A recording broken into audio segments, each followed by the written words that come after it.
get a lot better. So give credit to Central Michigan. They were down 2 starters. They were down their best post player, second leading scorer, I believe, or maybe their leading scorer.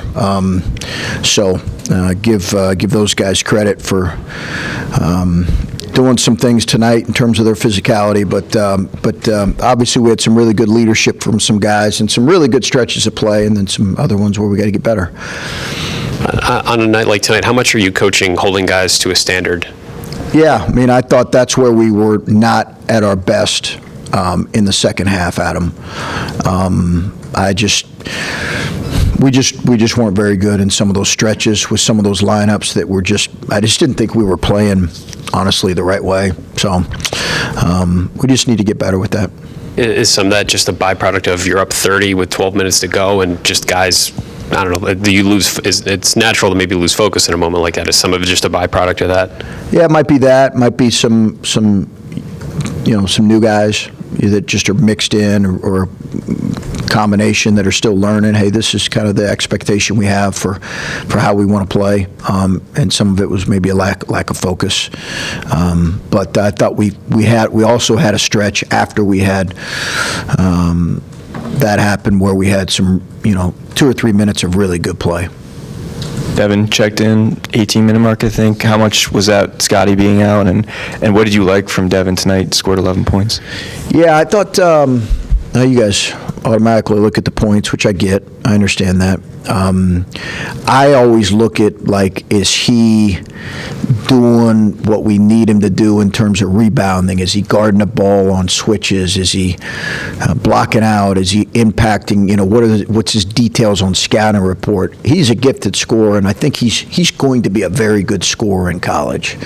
But I don't know that that's going to happen, this year right away. So he can't be tied to that. And I thought tonight he just went in there and just played. I thought he played pretty hard and did some good things. And then out of that kind of made some shots, made some open looks. But I did like his kind of pop coming off the bench. In a similar vein, I know you're not always looking for scoring from Felix, no rebounding. Yeah. Huge emphasis, but scoring did come from him today. Yeah. And how much is this guard play, especially the playmaking ability, helping his offensive development? I think a lot, just because of the attention those guys get. Yeah, I think it's a good question. It's when you're playing off of ball screens, you'd love to be able to get 2 on the ball as much as possible to create rotations and to create the floor to collapse. And Felix can collapse the paint by his rim runs. Our guards can create attention because of their ability to shoot the ball off of ball screens, behind ball screens, with just a little bit of room. So as our guards have gotten a lot better at reading tags and reading where the MIG's at, and reading where the, how are they tagging, and are they chipping with the top guy? And as they've gotten better at reading all that and become a better threat, I think it's given Felix a chance to get behind the defense some. And then in certain scramble situations, the chemistry that's come with guys like Roddy and Bruce playing with him, they've just seen him more and been able to throw it, and Roddy's gotten very good at it. The stretch you're talking about where you weren't exactly pleased with things, do you worry at all about complacency coming from a successful weekend where you beat a ranked team and you win a tournament, or is that not what you saw out there tonight? No, I think, yes, you certainly worry about it coming back from a tournament. But I think as a coach, our antennas are always raised on complacency, bless you. Thank you. Complacency, entitlement, and selfishness. Your antenna is always raised on those things. In the moment, you see it, you really try to address it, because I think those are so corrosive for teams in terms of growing. Do you think Big Ten play starting helps naturally kind of grab attention again? Well, listen, I think we've got a Minnesota team here that's really talented. They're young like we are, but they're clearly as talented as any team we've played, and big.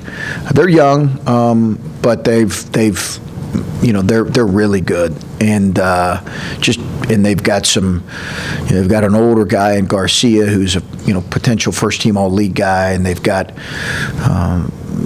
big sophomore who's tremendous in pain. They've got good guard play, I've watched them play some this year, and they've just had some really, really impressive moments. So I think, that's certainly going to get everybody's attention, the reality of that, because it is Big Ten play. This was Felix's fourth straight game with at least 7 rebounds. I know that was a point of emphasis for his development earlier in the season. Just what have you seen out of him these last few games? And also, how has he talked about being more assertive on the glass? How does that sort of mentality feed into rebounding? Great. I think he's growing in that and got to continue to grow in it. He had a great tip out tonight that was critical. We've really tried to get better at that. I got to look at our offensive rebounding percentage. I'm not sure if it was, I don't know if we met our mark yet on that. I don't think we met our defensive rebounding percentage, but I'll have to take a look at it. But I think he's really shown more commitment on that end. And that's been pleasing to see on both ends. He's still got to get stronger. I got on him because he can't get the ball knocked loose when he gets a rebound. He's too big, and at 235, he's too strong. He's got to have the ball higher. He's got to chin it. He's got to make sure the ball doesn't get knocked loose. There's small things in a game like this, but they're major things when you get to Big Ten play because they're the difference in a possession or two. So, but pleased with him. He's such a kids like him get better because they're open to coaching, and they're great kids, and he's a good player. So he's going to have ups and downs like all of our sophomores, but he's really gotten better. Where have you seen the biggest improvement with Bruce from year 1 to year 2, or at least the start of year 2? Oh, I think a better feel, just a more comfort level with things defensively and offensively. Certainly assertiveness in terms of as a player, but also in terms of leadership. But I had a guy say to me yesterday, it's remarkable how much he's grown in his ball screen reads and his ability to play out ball screens from year 1 to year 2. And I kind of listened to that, and I was like, okay, I think I saw it more as he was getting better towards the end of last year, but he has really gotten better at that. We knew his shooting was going to be good, but now the weapon that he has coming off of ball screens is tremendous, and I think his reads can continue to grow. He's going to see a lot of different coverages this year. I think that's going to continue to be the case, and he's got to keep growing in his reads. Roddy as a creator, so he had 7 assists tonight. I'm assuming it's a career high. I guess when you were recruiting Roddy, and you were bringing him in, and did you see him being that kind of a guy that could create for others at that level, at the level he is doing early this season? We did, yeah. I thought playmaking was maybe his greatest strength as a player. I thought that and his defensive versatility gave him a chance to have a really high upside as a player. I really loved his playmaking. Loved it. He's such a willing passer, reads things, sees things early. His ball handling has to continue to improve, but I loved his playmaking when we were recruiting him. Just loved it. And I guess how much flexibility does that give you with lineups with him, Dale, and Bruce, when you know that any 3 of those guys can maybe play a specific role, move them around, have 2 and have 3 in it at any point? Yeah, that's been a pretty efficient lineup for us, depending on who the other 2 guys are, but that's been a pretty efficient lineup for us. It was efficient in Florida. It's going to continue to be a lineup that we use because you do have multiple handlers, playmakers, and I think defensively we're a little bit slight, but with Bruce's strength, I think it allows you to play that lineup for sure. Coach, you had over double the Chippewas points in the paint tonight. You were 46 to their 22. What did you think about your team's efforts and aggressiveness in attacking the rim tonight? Yeah, I thought it was good with exception of some pockets in the second half. I thought I'd have to look at our 2-point field goal percentage, but I thought overall it was good at halftime. Our 2-point field goal percentage was really good at halftime, which is a critical stat when it comes to offensive efficiency and when we look at. So that was good. I think we got to continue to get better at that. Again, they were losing. They were without some guys, so I'm not sure how much we can take from that with them being shorthanded. But I thought it was good.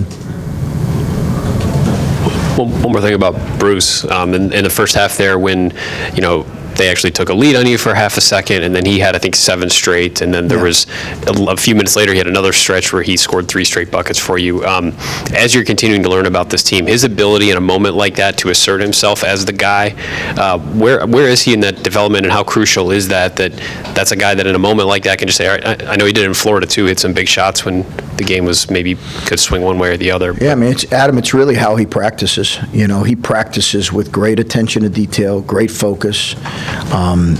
He's as everyday of a guy as I've ever coached in my career.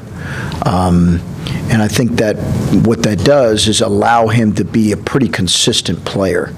You're not always going to shoot it like he did tonight, but the consistency of performance is a clear result of the consistency of his practice habits. Chris, what do you say to these guys to get them ready, the freshmen, to get them ready for Big Ten play? Is there something you can say, or is it just kind of one of those things where they have to go through it just to understand what it's like to make that transition? Some of it they are going to have to go through. We'll show them the physicality of it. I think some of it they do have to experience. As you guys know well, there's a different intensity to those games. There just is. There's a different feel to them, every single one of them. So, but we'll try to as best we can. Not just our freshmen, but Evan went through it and Dale's went through it before. But it's we'll show them some things to hopefully give them a reminder. But experience is the best teacher probably in that. A couple of the freshmen, Tayson Chapman looks like he's getting his feet wet a little bit, did some positive things there at times, and then Scotty Middleton out today, but I think the announcement was that maybe he would try to be back, or could possibly be back on Sunday. Just those 2 guys, what's up with them? Yeah. Tayson's just got to keep getting better. He looks rusty right now, and I think he looks, at times like a freshman. He'll get better. He'll get better as long as his approach is good, and he's working every day. He's a talented kid. He'll get better. As far as Scotty, just a lower leg strain that it's really day to day. We'll see where he's at here tomorrow. You're starting Big Ten play, and Jamison gets to immediately face his old team. I know you kind of went through it with Jamari a couple years ago, but I guess from how Jamison, how do you think he'll approach these next couple of days as he gets ready to? It might be different when he goes there, but just see his old team right off the bat. Yeah, I mean, Jamison has great respect for those players, those coaches, that program. I think it did so much for him, meant so much to him. Every conversation I've ever had with him, he speaks really highly of the program and the coaches and the players, really highly. So, we know this is a part of college basketball. We're not the only one that has interconference transfers all over college basketball. And there'll be an emotional element for him that he'll have to keep in mind. Chris, speaking of the emotion, I guess Felix was saying, Minnesota got you guys last year in this building. How do you balance them using last year's motivation without getting caught up in maybe some of that emotion and just having a clean slate on this year? Yeah, I think there's a balance there because, they're different as a team. We're different as a team. I think there's a balance there. It's really going to come down to preparation and execution like it does in all those games. We need to prepare well, and then we need to be ready to execute. It's going to be a highly competitive, hard-fought game because that's the way most Big Ten games are going to be that way, particularly early, your first couple. Maybe there's some stretches in January, February where a game gets away from a team because they're just feeling it due to travel or whatever, but this is a talented group that's well coached. That'll be a great challenge, and I do think there needs to be a balance there between the emotion of it and what comes down to is the execution. one more about, I just want to ask you about Evan, because I thought his stat line was unique. A night where he gives you 5 assists, doesn't turn it over, has a steal, 4 rebounds, but is 0 of 7 from the floor. And I know you said we look at points too much, but when he's giving you that kind of production. Well, that's kind of what you guys got to do. So it's just kind of, I mean, what else are you going to look at, right? You're not going to look at effective field goal percentage a whole lot, or OER, or DER. Confuses the readers. Yeah, that's right. But when he gives you this kind of production, but he doesn't score, does that offset that? And does that stress your offense in any ways when he's his versatility? I didn't think Evan played as physical as he needed to start the game, and that's why he came out. I just think he needs to play more physical. So but he does a lot of things. You mentioned the 5 assists. He's a really good passer. He's a tremendous ball handler. I think his ball screen defense wasn't great, and we told him that when we brought him out. So he's got to be better in some areas, but he's a really good player. He's also a kid that, when we recruited him, Adam, and I think I've said this, we just really saw him for what he can grow into in the next year or two. I really do believe he can be a different player in a year. We're all going to want it to happen sooner. I'm not sure it's going to, but in due time, I think he's going to really grow, and his offensive game will grow. All right, guys, take care.